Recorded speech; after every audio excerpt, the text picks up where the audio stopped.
NAB کا بشرا be be کو گرفتار کرنے کا فیصلہ۔ بشرا بی بی کو 190 ملین پاؤنڈ کیس میں وارنٹ جاری ہونے کی بنا پر گرفتار کیا جائے گا۔ چیئرمین نیب کی ہدایت پر بشرا بی بی کی گرفتاری کے لیے ٹیم تشکیل دی گئی۔ خیبر پختونخوا حکومت کو نیب ٹیم سے مکمل تعاون کی ہدایت۔ نیب ٹیم گرفتاری کے لیے کے پی پولیس کی مدد بھی لے گی۔ بشرا بی بی اسلام آباد احتجاج کے بعد مانسیرہ سے پشاور چلی گئی تھی۔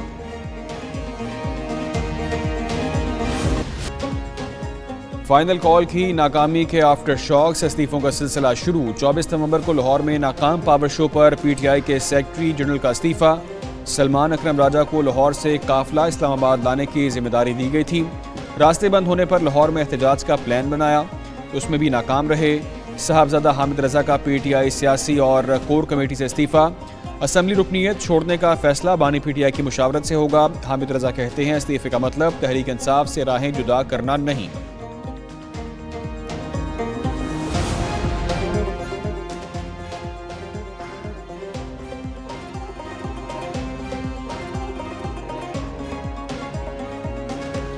بیرسٹر گوہر کی سلمان اکرم کے استعفے کی تصدیق منظور کرنے سے انکار، سیکرٹری جنرل کو کام جاری رکھنے کا کہہ دیا۔ دوسری جانب پی ٹی آئی کی سیاسی اور کور کمیٹی کا وزیر اعلیٰ ہاؤس پشاور میں اجلاس، سیاسی صورتحال اور دھرنے کے اثرات پر بحث، گورنر راج کے ممکنہ نفاذ اور پارٹی پر پابندی کی چمگوئیاں پر بھی غور۔ وزیر اعلیٰ علی امین گنڈاپور کے احتجاج میں شریک نہ ہونے والے رہنماؤں پر تنقید۔ خیبر پختونخوا حکومت کا اسلام آباد واقعے پر 3 روزہ سوگ کا اعلان۔ سیاسی کمیٹی سلمان اکرم راجہ کا استعفیٰ مسترد کر چکی۔ رہنما پی ٹی آئی رؤف حسن کا دعویٰ، کہا سلمان اکرم نے اپنے استعفے میں وجوہات نہیں بتائیں۔ سیاسی کمیٹی میں کیا کچھ ہوا یہ پارٹی کا اندرونی معاملہ ہے، ماضی اور حال سے سبق سیکھ کر مستقبل کے بارے میں سوچ رہے ہیں۔ مزید بولے بشرا بی بی کو ریسکیو کرنے کے علاوہ علی امین گنڈاپور کے پاس کوئی چارہ نہیں تھا۔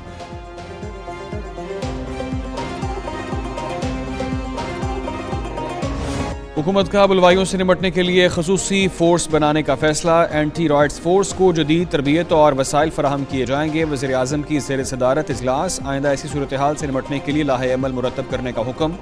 وزیر اعظم شہباز شریف نے نیشنل ڈیفنس یونیورسٹی میں سیکیورٹی ورکشاپ کی تقریب سے خطاب بھی کیا، کہا احتجاج کی آڑ میں ہزاروں مسلح افراد نے اسلام آباد پر حملہ کیا۔ دشمن قوتیں ملک میں ترقی کے عمل کو عناصر کو سبوتاژ کرنا چاہتی ہیں۔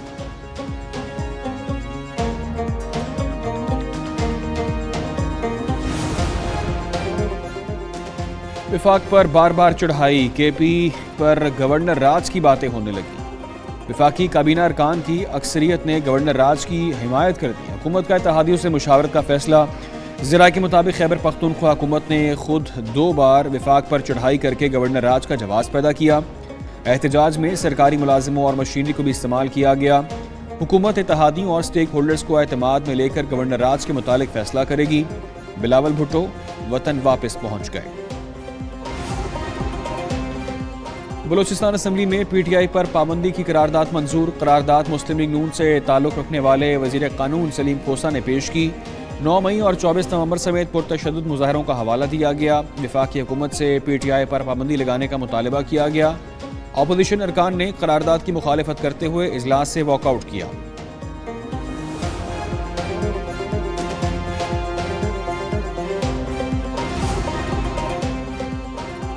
مجھے کہا گیا ترمیم پاس کرنی ہے، میں نے کہا مسودہ تو بناؤ، ہمیں سیاہ لفافے میں مسودہ دیا گیا۔ مولانا فضل الرحمان کا سکھر میں کانفرنس سے خطاب، بولے سندھ کے وسائل پر صرف سندھ کے عوام کا حق ہے، وسائل پر قبضہ کیا گیا تو تحریک اٹھے گی جس کی قیادت میں کروں گا۔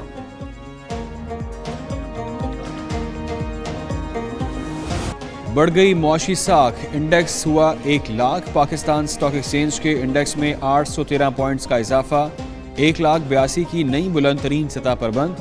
گزشتہ 17 ماہ میں 60,000 پوائنٹس کا اضافہ ہوا۔ انڈیکس کے 1 لاکھ سے بڑھنے پر اسٹاک بروکرز نے کیک کاٹا۔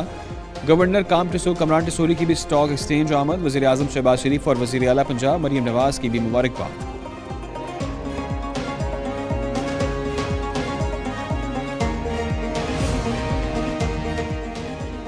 Sindh high court principal seat Karachi میں 2 آئینی بینچز تشکیل۔ پہلا بینچ جسٹس کے آغا اور جسٹس عبد المبین لاکھو پر مشتمل، دوسرے بینچ میں جسٹس ثنا اکرم اور جسٹس ارباب علی شامل ہیں۔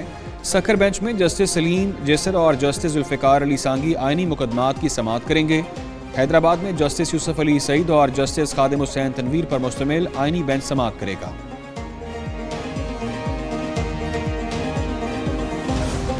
کوئٹہ میں تاجر کے بیٹے کی عدم بازیابی، وزیر اعلیٰ بلوچستان کی یقین دہانی پر مغوی کے لواحقین نے دھرنا 10 دسمبر تک مؤخر کر دیا۔ دھرنے کے شرکاء منتشر، یونٹی چوک کو ٹریفک کے لیے کھول دیا گیا۔ وزیر اعلیٰ سرفراز بگٹی کا کہنا ہے بچے کی بازیابی کے لیے کوششیں جاری رکھیں گے، مغوی کی فیملی کے ساتھ رابطے میں ہیں۔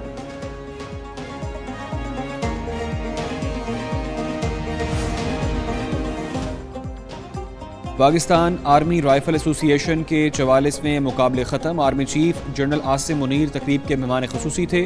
مقابلوں میں تینوں مسلح افواج اور سول آرمڈ فورسز کے 2000 سے زائد نشانہ بازوں نے حصہ لیا۔ Army chief general Asim Munir اور سربراہ پاک فضائیہ air chief marshal Zaheer Ahmed نے جیتنے والوں میں ٹرافیاں اور میڈل تقسیم کیے۔ آرمی چیف نے نشانہ بازوں کی مہارت کو سراہا۔